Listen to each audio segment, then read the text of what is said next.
Olá, nosso assunto hoje é inovação, o uso da tecnologia no mundo, nas artes, no cinema e nesse novo mundo digital, aliás, novos mundos. E para falar sobre todas essas tendências, ninguém melhor que nosso convidado, Tadeu Jungle. Oi, Tadeu. Oi, Mona, prazer estar aqui com vocês. Puxa, que bom poder conversar com você, você aí em Los Angeles, Estados Unidos, nós aqui em São Paulo, Brasil. Muito bom falar com você, cheio das novidades aí. Bom, e o Tadeu justamente esteve na South by Southwest, que a gente já conversou aqui, né, com Simone Clias e outros convidados, em Austin, no Texas, e ele vai nos contar muito sobre o evento, a retomada presencial, depois de 2 anos de pandemia, como é que foi lá. O Tadeu, inclusive, foi palestrante, mas antes eu quero fazer uma apresentação dele rápida aqui para vocês. Tadeu é referência no país como um artista multimídia brasileiro com atuação nas áreas de fotografia, vídeo, instalações artísticas, poesia virtual, realidade virtual, tem uma carreira sólida também como roteirista e diretor de televisão e cinema. Ele, aliás, ele fez tanta coisa, Tadeu, eu estava pensando aqui como foi difícil de resumir, né? Mas rapidamente eu vou dar aqui alguns highlights. Ele foi um dos pioneiros na disseminação do Brasil do vídeo como arte, e ele criou a primeira escola de vídeo no Brasil, apresentou programas de televisão, como a Fábrica do Som, nos anos 80, que lançou bandas famosas que vocês conhecem, como Titãs, Ira, o Traje a Rigor. Ele foi da produtora de cinema Academia de Filmes, onde dirigiu filmes publicitários, documentários, programas de TV, e nos últimos anos ele vem se dedicando a projetos em realidade aumentada ou realidade virtual. E também há muitas e muitas discussões sobre o metaverso, ou seja, é um cara mega antenado. Tadeu, de novo, muito obrigado por estar aqui com a gente. Eu acho que você tem muita coisa para contar. Esse bate-papo vai versar sobre inovação, inovação para você, que é um cara que acompanha o processo de criação artística de artistas brasileiros, não só da área de cinema, mas de pintura, de visual, como você enxerga o futuro, Web 3.0, metaverso, enfim, o que vem por aí, o que é essa era nova da internet. E como você teve em Austin, né, no South by Southwest, no SX, eu queria que você contasse para a gente aí como é que foi, né? Você que esteve lá, a gente fez o pré com a Simone, estamos fazendo o pós com você, para saber quais são suas impressões, o que você viu lá, como é que foi essa retomada. Bacana, Mona, é um prazer estar aqui e poder falar com vocês. Assim, o meu viés, né, o meu olhar é um olhar de artista, é um olhar de comunicador, né? Não é um olhar acadêmico, nem é um olhar propriamente de dentro do chamado mercado. Apesar de o mercado e a política, né, estarem por dentro de tudo, nós vamos falar disso aqui também. O futuro é inexorável e a gente está vivendo uma ansiedade muito grande pelo futuro, mais do que nunca, porque o futuro é muito rápido, as coisas são muito rápidas e a ansiedade é muito grande, porque a gente não tem condições de segurar as coisas ou entender as coisas passam e você nem viu uma tendência, já estamos em outra tendência. Então, o sentimento de ansiedade é muito grande nesses mundos que virão. E esses mundos virão, né? Esses mundos que se chamam metaverso, realidade virtual, realidade aumentada, esses mundos virão. Mas de que maneira hoje eu vejo que eles virão? Primeiro que a gente tem que fazer uma distinção, porque as pessoas falam, e o grande público não tem realmente uma noção exata do que são as coisas. A realidade virtual é um mundo onde você põe um óculos e você vai para outro mundo. Você vai viver outra coisa. Um filme, uma experiência, um jogo. Você vai para outro lugar. Você fica fechado nesse mundo. A realidade aumentada, que hoje em dia ainda se vê através de celulares, né, tipo Pokémon Go, é quando alguma coisa se materializa, alguma coisa digital se materializa na sua frente, no seu mundo. Por isso a realidade aumenta, é uma realidade aumentada. Em breve nós também vamos ter óculos de realidade aumentada, onde muitas coisas vão poder acontecer, né, na sua frente. Eu vou ter o meu computador aberto, vou poder assistir uma televisão, ao mesmo tempo que eu vejo, sei lá, a bolsa de valores, enfim, eu vou poder ter várias telas abertas, isso através do meu óculos. Não vai ter nada aqui na minha frente, mas digitalmente eu vou estar tendo alguma coisa aqui. Essa é a realidade aumentada. E o que é o metaverso? Não se tem uma definição simples para o metaverso, mas o metaverso, em tese, é como se fosse uma coisa ampliada, como se fosse a internet ampliada.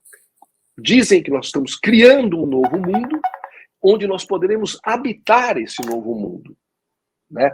Aí tem várias nuances. Primeira delas, o metaverso vai demorar para acontecer. Hoje, quando a gente fala, está no metaverso, fulano está comprando um terreno no metaverso, o outro está promovendo ali, vai ter uma festa no metaverso, uma empresa de bebidas propôs o lançamento de uma cerveja no metaverso. Mas como assim? Como é que eu faço? Como é que eu entro nesse mundo? Né? Esse mundo, por enquanto, é uma tela. Essa tela que você está me vendo aqui, que nós estamos aqui, é uma tela. Você está na tela do seu computador e você entra num determinado site, vamos dizer assim, que é um site imersivo. Ali você cria o seu avatar e o seu avatarzinho vai andar por esse mundinho. Na tela quadradinha sua aí. Dois planos, né? Bidimensional. Bidimensional, telinha igualzinha a esse computador que você está vendo agora nesse exato momento.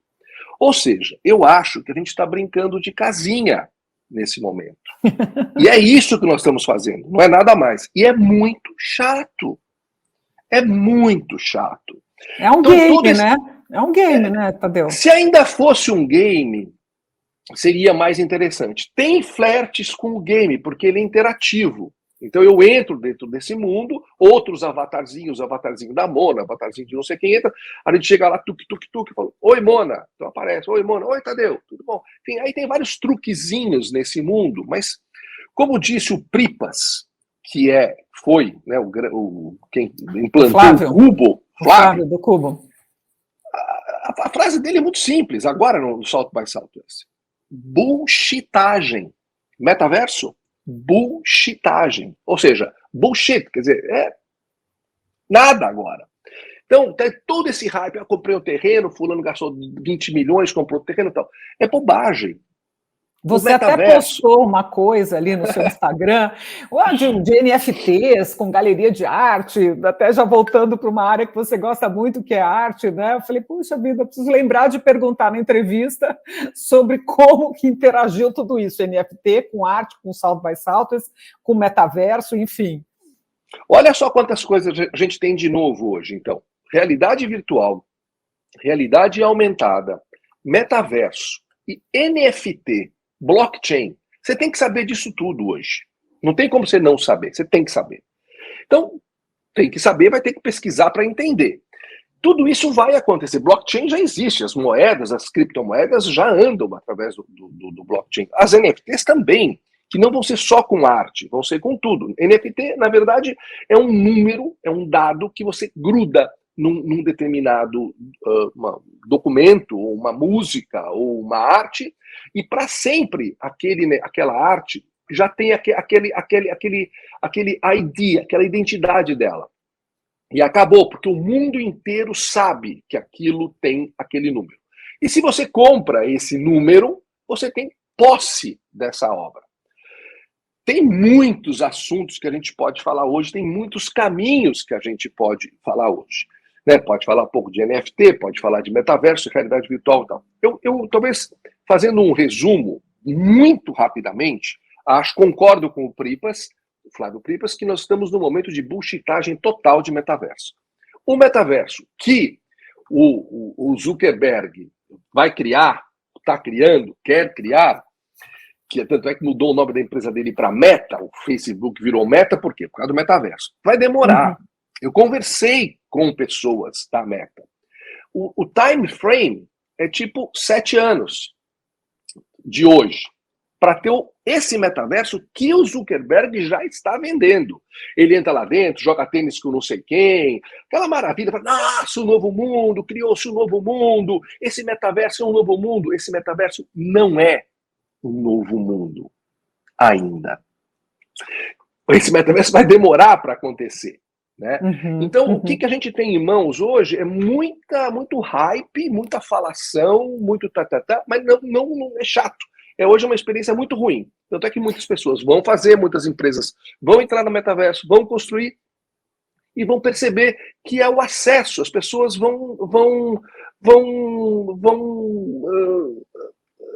achar chato e não vão ficar lá, não vai ter profit, não vai render o tanto que a empresa vai gastar naquele metaverso para fazer com que a pessoa entre, para que tenha um revenue, para que tenha lucro, para que seja moderna, para que seja não sei o quê, não vai rolar.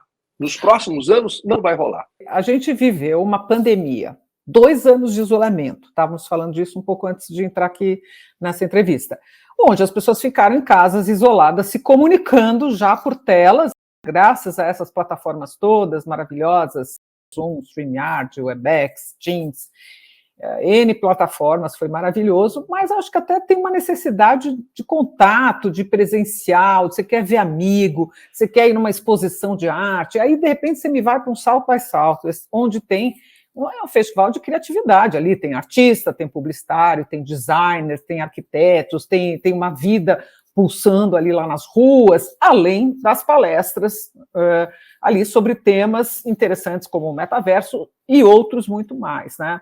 Eu te pergunto, para você que foi e viveu tudo isso que eu estou falando, né? Você viveu isolado aqui em São Paulo, não viajou, foi para lá, assim, como é que foi esse impacto de ver gente, muita gente, tinha uma ebulição de novo, como nos outros anos, as pessoas estão cansadas de plataformas, se falou de muitas outras coisas, além de metaverso, queria te ouvir um pouco disso em relação ao presencial mesmo, sabe? Que eu estou curiosa. Sim.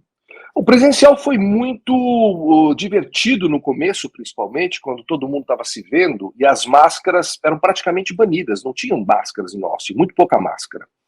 Então teve toda essa coisa de se estar junto novamente. Foi estranho também, tanta gente junto novamente. Quanto aos hypes, eu fiquei bastante decepcionado com o South by Southwest esse ano. Para mim foi o South by Southwest mais fraquinho de todos os anos. Principalmente por causa desses hypes todos em cima do metaverso, as empresas tentando vender soluções para isso, para aquilo, falando, e eu absolutamente não me convenci, assisti muitas palestras de metaverso, vi muita gente falando, não me convenci. E eu entrei também, Mona, num outro track que eu acho assim, o metaverso hoje em dia, do jeito que a gente, né, que vocês estão todo mundo vendo, ele não tem nada pelo social, nada pelo humano e tudo pelo mercado. Não vai dar certo. Você não pode começar uma plataforma, uma grande revolução, um grande mundo, se você começa pelo mercado e não dá valor ao social e ao humano. Ponto. Ponto. Então, hoje em dia, o que a gente está propondo? Saímos da pandemia, onde nós passamos 2 anos olhando para a tela, e qual é a proposta? Que a gente entre num outro mundo. Oi? Que outro mundo? Um outro mundo eu tenho que ficar sentado em casa olhando para uma tela e entrando, vendo o avatarzinho e conversando com outras pessoas? Definitivamente não. Nós precisamos ir para a rua, sim. E a fisicalidade vai ser cada vez mais valorizada. Tudo que é físico, que é real, show, Lollapalooza está aí mostrando isso. Muitas coisas vão nos mostrar que o físico, que o humano, que o suor, que a pele, que o contato, que a amizade, que o bar, que a calçada, que a praia, tem muito valor, mas muito valor. Esse é um. Segundo, o que eu acho, a gente está evoluindo, ou deveria evoluir, para um lugar melhor onde se conte melhores histórias. Porque, no fundo, no meu entender, eu estou muito focado nisso. Contar histórias é uma das coisas mais importantes que o ser humano tem e é uma das formas que abrem portas para muitas outras portas, para o conhecimento, para a educação, para o entretenimento. Né? Então, eu acho que a gente tem que dar uma improve, a gente tem que melhorar a maneira da gente contar histórias. Né? Eu estou muito ligado nisso. Então, eu acho que o metaverso não é um bom caminho para isso nesse exato momento. Porém, realidade virtual, que é o óculos onde você mergulha numa nova história, e realidade aumentada, que vão ser óculos assim, onde você vai ver elementos de fora, que vão ser feitos pela Apple, tem outras pessoas fazendo, mas que quando a Apple lançar um óculos bacana, pequeno, igual o meu, assim, simples, e que tem a realidade mista, né, realidade virtual e aumentada, aí o mundo vai dar um salto. Talvez até o metaverso se passe em realidade aumentada. Talvez o metaverso seja alguma coisa que se passe aqui, que eu possa interagir de outras maneiras com as coisas aqui. Eu acho que esse é um turning point, que a gente nunca sabe quando vai acontecer. Quando a Apple, especificamente eu falo da Apple, porque tudo que ela fez até hoje, desde o iPhone até os fones de ouvido, revolucionaram o mundo. Se o iPhone, se os earphones da Apple fosse uma empresa, seria uma das 10 maiores empresas do mundo hoje. Olha o tamanho da história. Ou seja, o que esses caras fazem muito bem. Então eu tenho um olhar muito curioso sobre quando essa revolução realmente virá através desses óculos da Apple. Ou seja, você me perguntou sobre o salto by salto, eu acho que eu respondi, porque a fisicalidade era interessante, era gostoso estar com as pessoas, mas o todo, assim, vamos dizer assim, teve menos palestras do que nos outros anos, mas isso não faz nem questão, porque a gente não consegue ver 1/1000 das palestras todas, e eu fui em todas, eu sou CDF, acordo cedinho, vou ver a última às 5 horas da tarde, e não saio à noite para as festas. Então, falou-se muito. Você foi ali? Não, você é um cara que sempre frequentou e sempre bebeu muito, né, de novidade, de tecnologia e tudo mais, e também de criatividade e dessa parte artística, né? Falou-se muito da palestra da MWeb, e até recentemente eu estava aí numa apresentação, toda hora falam no nome dela, não sei se você teve na palestra, ou mesmo no Scott Galloway, que foi um cara que a gente trouxe o ano passado, por nosso CIAB Febrabantec, e não sei se te chamou a atenção. Eu tive no Scott Galloway, foi chato. I'm sorry, mas foi chato, porque eu não sei se o entrevistador não era bom, mas acabou não se falando naquilo que deveria se falar. Quer dizer, o grande hype ali era falar sobre o metaverso, as origens, né? Ou o cara fazer uma previsão de futuro. E falou muito sobre o livro atual dele, e o entrevistador não era tão bom. Então ela foi caindo, as pessoas foram saindo da sala. Da MWeb, eu vou te ser franco, eu não fui, porque a palestra dela está em todos os lugares. Entendeu? Assim que a palestra dela termina, ela está em todos os lugares. Então, atenção, internauta, você que nos assiste e nos ouve, a palestra da MWeb do SXSW está em todos os lugares, YouTube, Spotify. Não, ela deve vir para o Brasil, né? As meninas do White Rabbit sempre são muito amigas dela, já fizeram call com ela depois da palestra dela e tudo. Então ela deve até ter um papo aí de que ela viria para o Brasil fazer alguma coisa para alguma empresa, o que é muito bacana. Mas assim, todo ano a MWeb, não é pejorativamente, assim, todo ano a MWeb está no South by Southwest. Todo ano ela faz as previsões, todo ano ela lança as previsões do MWeb. Então é só procurar MWeb previsões para futuro 2022, que isso está na internet. Ela mesmo lança um PDF bonito, tal, bacana, com todas as previsões feitas por ela e pelo instituto dela.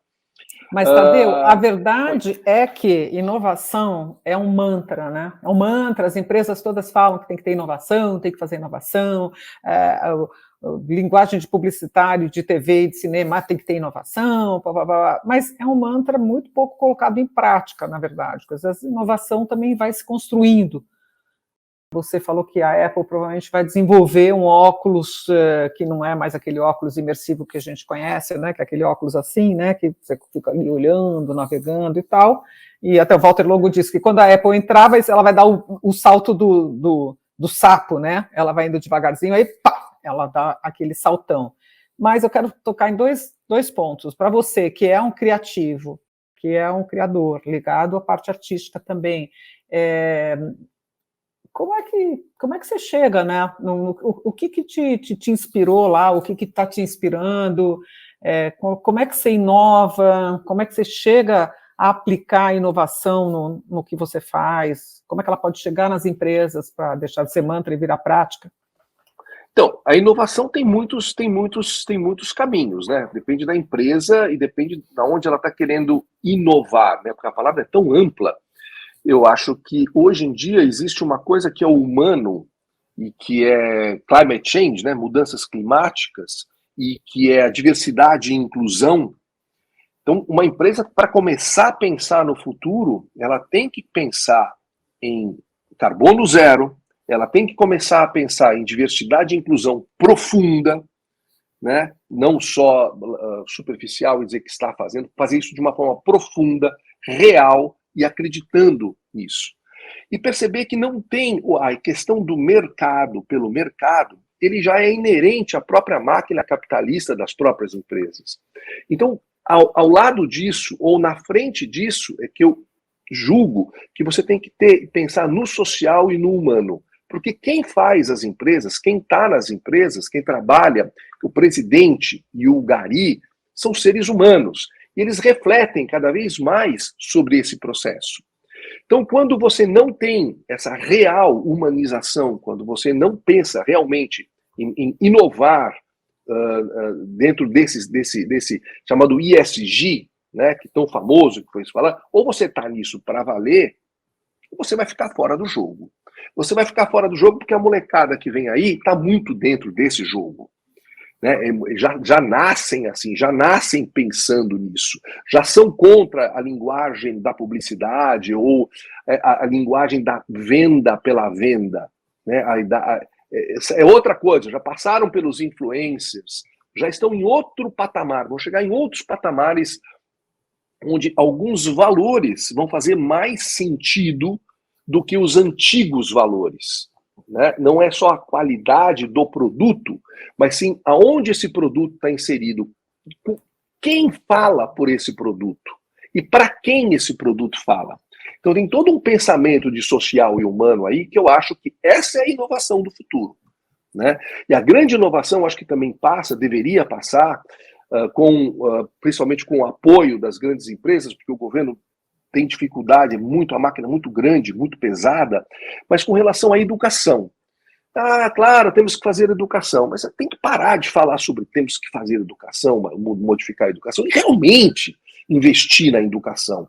Né? E não nessa educação que cada vez está mudando, mas a educação precisa de um investimento, de um olhar que seja realmente de um olhar que você aposte, sim, aí na invenção, na curiosidade, na transformação, e não na memorização e não no cumprimento das grandes regras.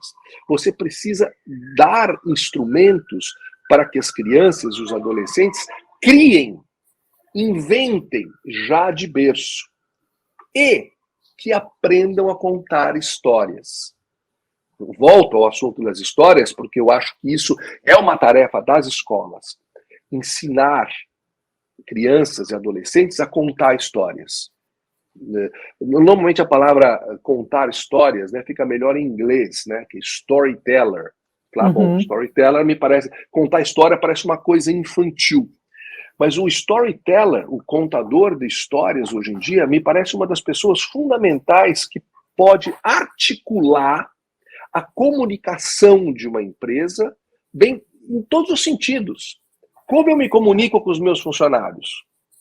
Como eu me comunico com o grande público? Que a publicidade já fez isso, já tentou fazer isso de N maneiras. Ou como eu me comunico institucionalmente? Essas são as inovações que a gente precisa pensar, e muitas delas passam pela contação de histórias, que por sua vez passam pela tecnologia. Passam pela realidade aumentada, passam pela realidade virtual, vão passar pelo metaverso, vão passar por essa série, pelo NFT, vão passar por uma série, pelo 5G, né, pela velocidade de transformação que o 5G vai nos trazer. Ou seja, precisa ter não só quero inovar, mas eu quero fazer um mundo melhor. Eu posso fazer do meu trabalho, da minha empresa, do meu modo de ser, um lugar melhor no mundo. A partir desse mote, muitas coisas vão ser necessárias. Eu acho que a inovação vai vir inerente a esse desejo. Uhum. Você dirigiu o primeiro documentário brasileiro em realidade virtual, que foi sobre o desastre de Mariana, um documentário intitulado Rio da Lama. Enquanto que você estava falando, Rio de Lama, eu estava lembrando dele, Tadeu, e lembrando que uma vez você me mostrou, e na hora que você está filmando em realidade virtual, você vê 360 graus, né, com óculos e tudo mais. E aí você não via ninguém. Então, foi chocante, né? Você ir para um lugar onde você não tinha nada mais para mostrar.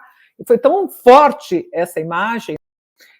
Estou citando aqui só esse exemplo, mas eu lembrei também do Xingu, lá, do fogo na floresta, mostrando os incêndios na Amazônia. E você está juntando tudo isso, contando o que você falou há pouco, contar uma história, tocar as pessoas, né? Ou seja, com conexão com o social, com conexão com a ASG ou ISG, como você quer chamar.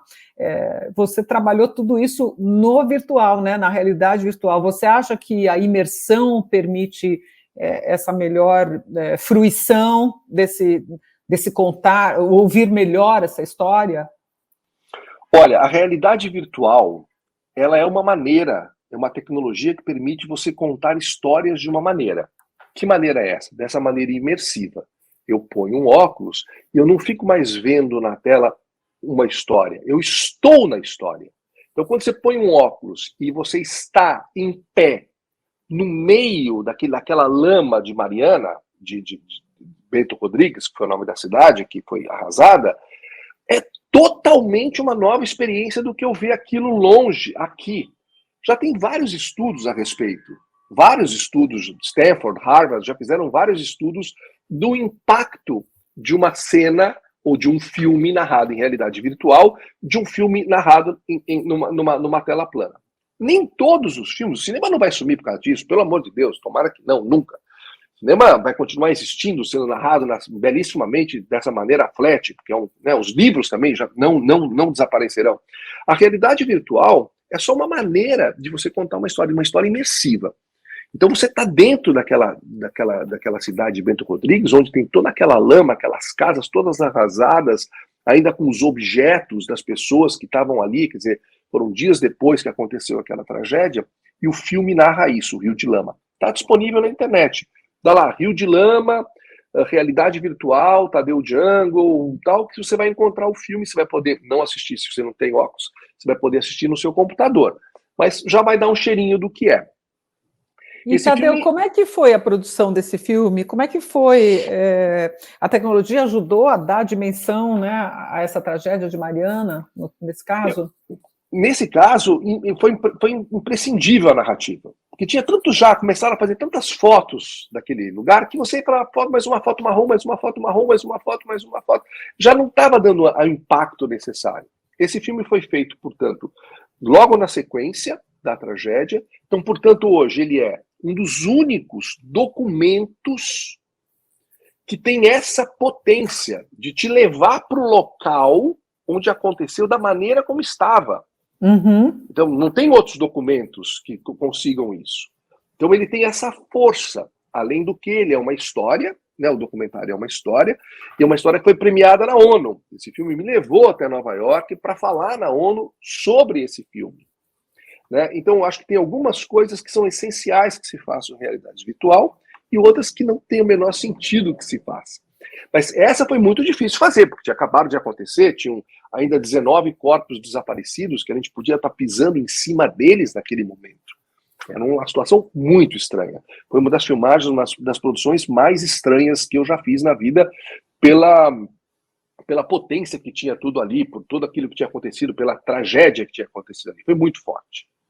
E você falou de um outro filme, que é o Fogo na Floresta, que, de novo, a ideia era, esse filme foi feito para o Instituto Socioambiental, para que eles se aproximarem um pouco mais dos jovens, mostrar como é que os índios do Xingu, né, os indígenas do Xingu, as aldeias, os povos, vivem lá. E narrar algum dos seus problemas. Esse filme ele foi feito com o seguinte mote: não adianta só eu ficar narrando tragédias ou narrando problemas. Isso cansa, de uma certa forma. Eu não quero mais só ouvir isso. Então, o filme tem uma perspectiva que é uma perspectiva de encantamento. Ele é narrado pela Fernanda Torres, que logo no trailer fala assim: você já esteve numa aldeia do Xingu? Você já visitou um povo indígena? A pessoa já está imersa ou está vendo na tela fixa? Fala, não. Pois então esse filme te possibilita isso. Venha visitar, venha conhecer o povo Waurá. Aí um filme que é um filme curtinho também, o filme deve ter 8 minutos, você põe o óculos e você está no meio da aldeia. no meio da aldeia. Você vai ver como é que o cara está vivendo dentro da oca, fora da oca, os caras jogando futebol, enfim, mandioca, etc. E aí, no final, narra-se um problema, que é o problema do fogo. Mas no final, fala, temos esse problema. Né? E, curiosamente, esse problema foi narrado, a gente tinha 6 ou 7 problemas que a gente poderia narrar. Ele foi narrado porque o dia que a gente chegou, aquilo estava um incêndio gigantesco, e a gente com medo que a nossa oca pegasse fogo. Os índios estavam assim, ó, com os olhos desse tamanho. Então a gente dormiu até com tudo junto, no centro da oca, as malas fechadas, porque se desse algum problema, a gente tinha que passar a mão numa mala e sair. Então, enfim, são essas as peripécias da produção. Mas enquanto realidade virtual, são duas potências. Porque você dificilmente vai numa aldeia indígena, é difícil, não é fácil para ir. Né? Não tá assim, pega um ônibus, eu vou, quero conhecer, eu vou. Mas com um óculos desse, você vai. Quando você tira o óculos, você fala, nossa, eu fui, eu estive lá, entendeu? Tem essa força, sabe? Por isso que eu sou fascinado pela realidade virtual. E às vezes que foi exibido o filme, Tadeu, vocês forneciam óculos para as pessoas verem e sentirem melhor? Como é que era? Eu sempre tive curiosidade, né, do desafio, né, do device, né, de você oferecer o óculos para a pessoa que está. Geralmente tem exposições, assim, né, mas como é que vocês fizeram quando vocês exibiram aí esses documentários? Nesse caso do Fogo na Floresta, que foi um trabalho, uma encomenda do ISA, Instituto Socioambiental, eles fizeram várias ativações, fazem até hoje, onde eles levam vários óculos e convidam as pessoas a assistirem. Ele teve no Rock in Rio, do ano de 2017, 18, acho que 18. Eles criaram todo um stand grande e tinham lá não sei quantos óculos, 10, 15 óculos, e eles mostraram o filme do Rock in Rio, por exemplo. Já fizeram isso no mercado em Pinheiros, em São Paulo, já levaram, enfim, para vários locais.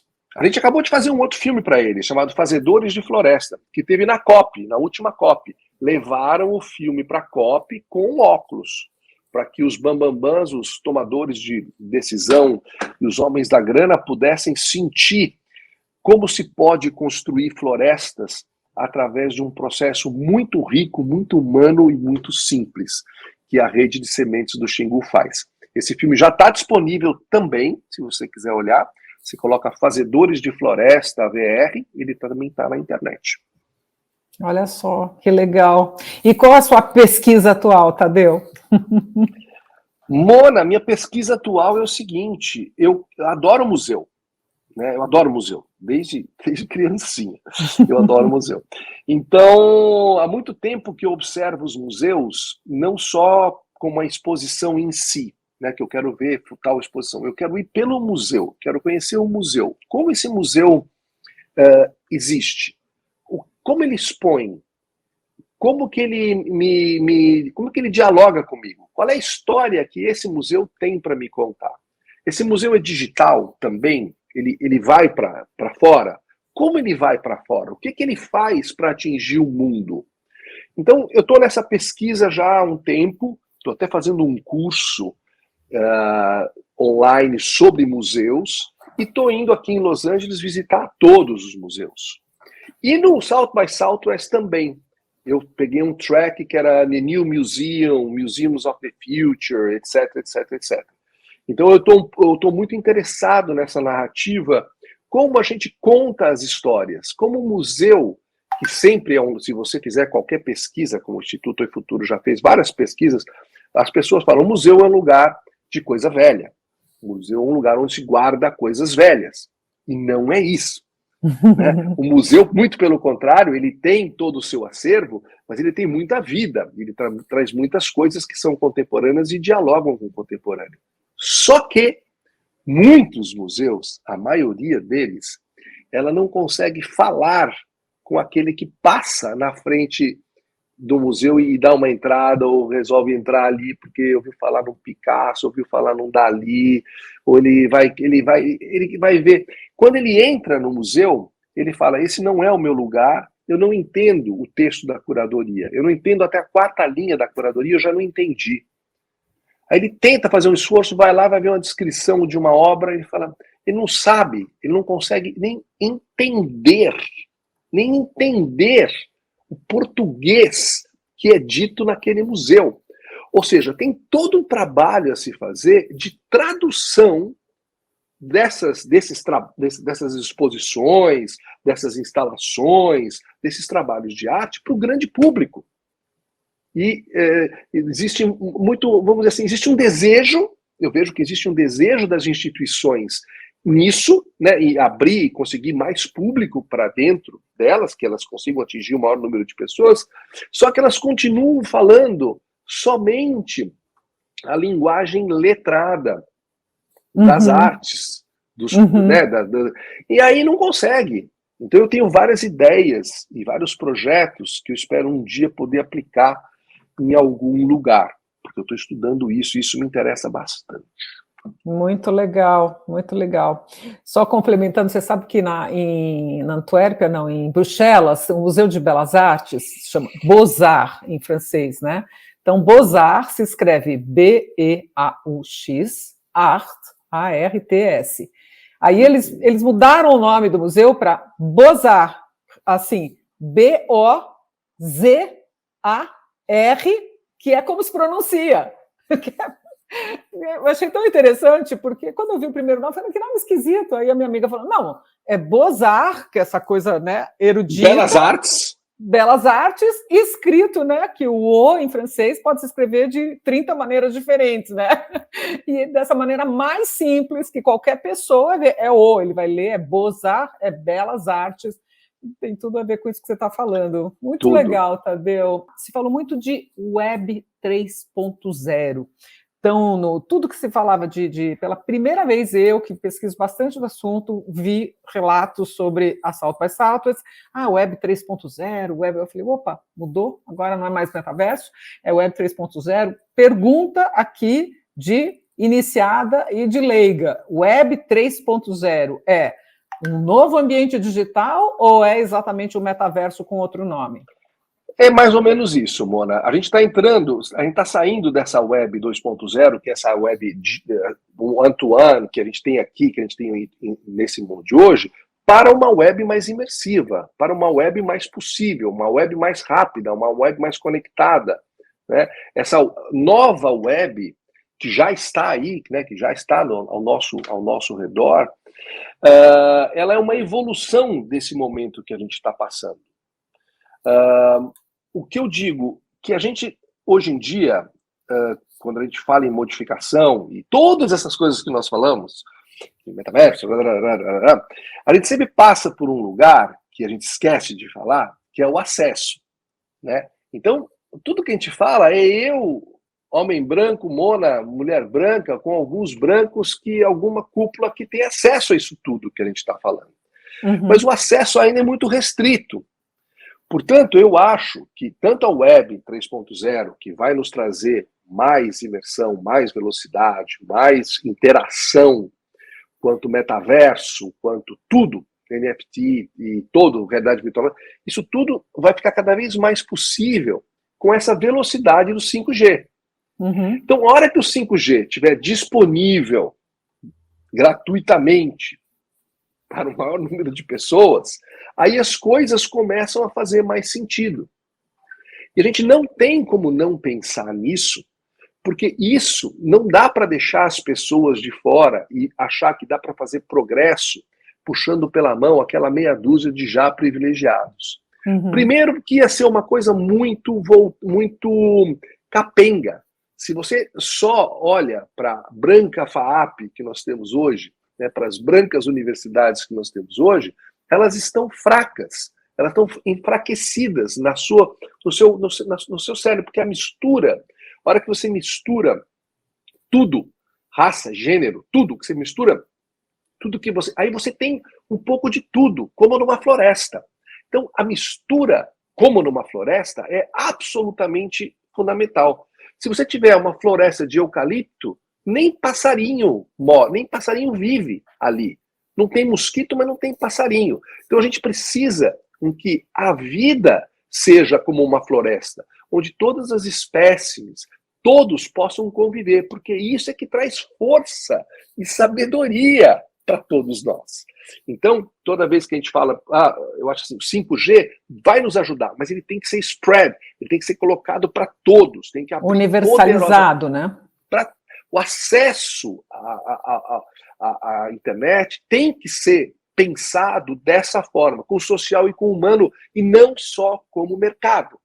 Uhum. Essa é a tecla. Não pode só pensar em mercado, tem que pensar em social e humano, em tudo. Se você coloca isso dentro da sua empresa, aí você começa a ter uma empresa que vai fazer inovação, porque ela vai buscar tecnologia, vai buscar novas formas de comunicação para atingir isso.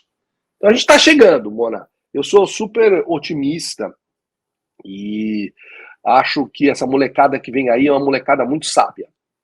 Então, pode não ser no nosso tempo, mas essa molecada vai chegar, essa molecada vai transformar.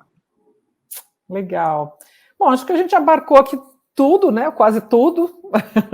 Certamente a gente vai voltar a falar aí. A gente tem Febraban Tech pela frente, com todos esses temas que nós conversamos, NFT, blockchain, ESG, ASG, são as trilhas fundamentais aí de sustentabilidade, de mundo sustentável, de diversidade, que você falou, de velocidade, de 5G, e foi muito legal te ouvir, porque é uma conversa sempre inspiradora, que faz a gente pensar, Tadeu. Te agradeço muito aqui a conversa, o papo.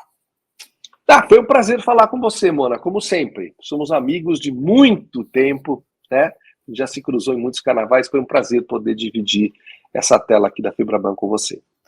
E sempre que você tiver aí alguma coisa assim para contar, ali você está em Los Angeles, vendo um monte de coisa, falou, Mona, olha aí, vamos lá, abre aí o canal, vamos falar, porque sempre tem novidade e as coisas, né, nesse mundo conectado surgem aqui, logo estão lá, mas também tem muita espuma, né? Então, foi muito legal a gente conversar e debater esse assunto.